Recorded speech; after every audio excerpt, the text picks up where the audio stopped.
Self-care, dua kata sederhana yang sering terdengar seperti me time, padahal maknanya jauh lebih dalam. Self-care adalah tentang bagaimana kita menjaga kesehatan fisik, mental, dan emosional setiap hari. Di tengah dunia yang serba cepat, kita cenderung lupa bahwa tubuh dan pikiran kita juga butuh istirahat. Faktanya, menurut American Psychological Association, lebih dari 75% orang dewasa mengalami stres kronis akibat rutinitas harian. Dan inilah mengapa self-care penting, karena tanpa sadar, kita terbiasa mengabaikan diri sendiri. Self-care bukan hanya tentang perawatan kulit atau berlibur, tetapi juga tentang memperhatikan kebutuhan dasar tubuh dan pikiran kita. Namun, seringkali kita terlalu sibuk untuk memperhatikan kebutuhan itu, dan akhirnya tubuh kita memberi sinyal lewat kelelahan atau stres. Penting untuk tahu bahwa praktik self-care tidak harus rumit atau mahal. Bahkan, ada banyak cara sederhana yang bisa dilakukan setiap hari. Salah satu cara termudah untuk memulai adalah dengan tidur yang cukup. Menurut National Sleep Foundation, kualitas tidur yang buruk dapat mengganggu keseimbangan hormon stres kita. Tidur yang cukup dapat meningkatkan konsentrasi, mengurangi kecemasan, dan memperbaiki mood kita secara keseluruhan. Tak kalah penting adalah memberi diri kita waktu untuk beraktivitas fisik. Cukup 30 menit olahraga ringan sehari bisa berdampak besar pada kesehatan mental dan fisik. Olahraga meningkatkan endorfin yang membantu mengurangi rasa cemas dan depresi, serta memberikan rasa percaya diri. Selain itu, aktivitas fisik juga membantu kita tidur lebih baik di malam hari.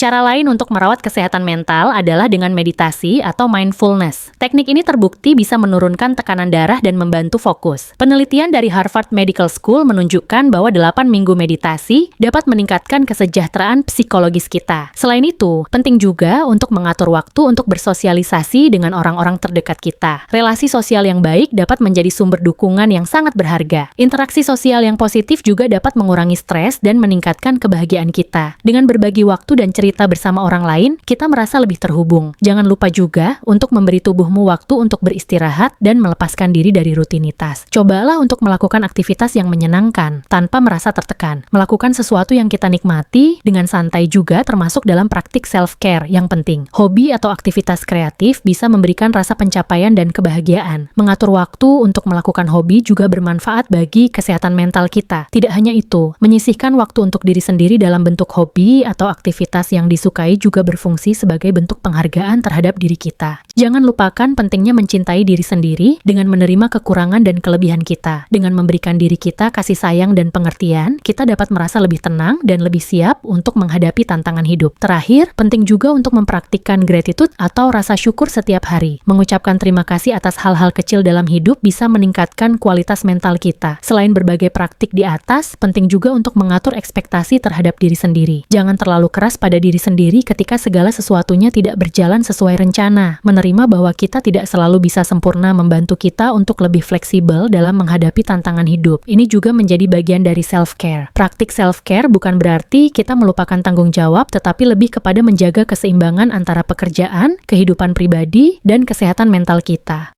Misalnya, kita bisa mencoba untuk mengatur waktu kerja yang lebih efisien dan menyisihkan waktu untuk beristirahat. Ini akan membantu kita untuk lebih produktif sekaligus menjaga kesehatan mental. Teknik time management yang baik dapat membantu kita menjaga keseimbangan hidup dan mengurangi stres akibat pekerjaan. Melakukan aktivitas yang menyenangkan atau berkreativitas juga bisa menjadi cara untuk mengalihkan perhatian dari stres yang berlebihan. Tak hanya itu, menulis jurnal atau merencanakan hari kita juga merupakan bentuk self-care yang sangat berguna untuk menjaga kesehatan mental. Penelitian dari Harvard Business Review menunjukkan bahwa menulis jurnal dapat membantu kita untuk memproses emosi dan menurunkan tingkat kecemasan. Jadi, selain beristirahat dan melakukan aktivitas fisik, menjaga keseimbangan emosi dengan cara-cara ini juga sangat penting dalam praktik self-care. Perlu diingat bahwa self-care itu bersifat pribadi, dan setiap orang memiliki cara yang berbeda dalam merawat dirinya. Apa yang efektif untuk satu orang, mungkin tidak sama bagi orang lain. Yang terpenting adalah kita memahami apa yang benar-benar membantu kita merasa lebih baik dan memberikan ruang bagi diri kita untuk berkembang. Self-care juga bukan berarti kita harus melakukan semuanya sendirian. Kadang, meminta dukungan dari orang lain adalah bagian dari menjaga kesehatan mental kita. Tidak ada yang salah dengan meminta bantuan atau berbicara tentang perasaan kita. Bahkan, berbagi beban dengan orang lain bisa membuat kita merasa lebih ringan. Ingat, self-care adalah proses berkelanjutan. Kita bisa terus berkembang dalam cara kita merawat diri, dan setiap langkah kecil menuju kesejahteraan sangat berarti. Akhirnya, self-care bukan hanya tentang momen-momen tertentu, tetapi bagaimana kita bisa merawat diri kita setiap hari, dengan cara yang sederhana namun bermakna. Melakukan praktik self-care yang sederhana dan konsisten dapat memberikan dampak yang luar biasa, terhadap kesejahteraan fisik dan mental kita dalam jangka panjang. Jangan lupa bahwa self-care bukanlah bentuk egois atau melupakan tanggung jawab. Justru, dengan merawat diri sendiri, kita menjadi lebih siap untuk memberikan yang terbaik bagi orang lain dan menjalani kehidupan dengan lebih baik. Jadi, mulailah hari-harimu dengan niat untuk merawat diri. Entah itu melalui istirahat yang cukup, makan sehat, atau menyisihkan waktu untuk berhubungan dengan orang lain. Ingat, tidak ada yang terlalu kecil dalam praktik self-care. Setiap langkah kecil yang kita ambil untuk merawat diri memiliki manfaat besar dalam menjaga keseimbangan hidup kita. Dengan begitu, kita bisa menjalani hidup yang lebih bahagia, lebih sehat, dan lebih bermakna, dengan penuh perhatian pada diri sendiri setiap hari. Semoga apa yang telah kita bahas hari ini bisa memberikan inspirasi untuk memulai praktik self-care dalam kehidupan sehari-hari. Jangan lupa untuk selalu memberi waktu bagi diri sendiri, karena kita semua berhak untuk merasa bahagia dan sehat. Terima kasih telah menyaksikan video ini. Jangan ragu untuk berbagi pengalaman dan tips self-care kalian di kolom komentar. Semoga bermanfaat dan sampai jumpa di video berikutnya.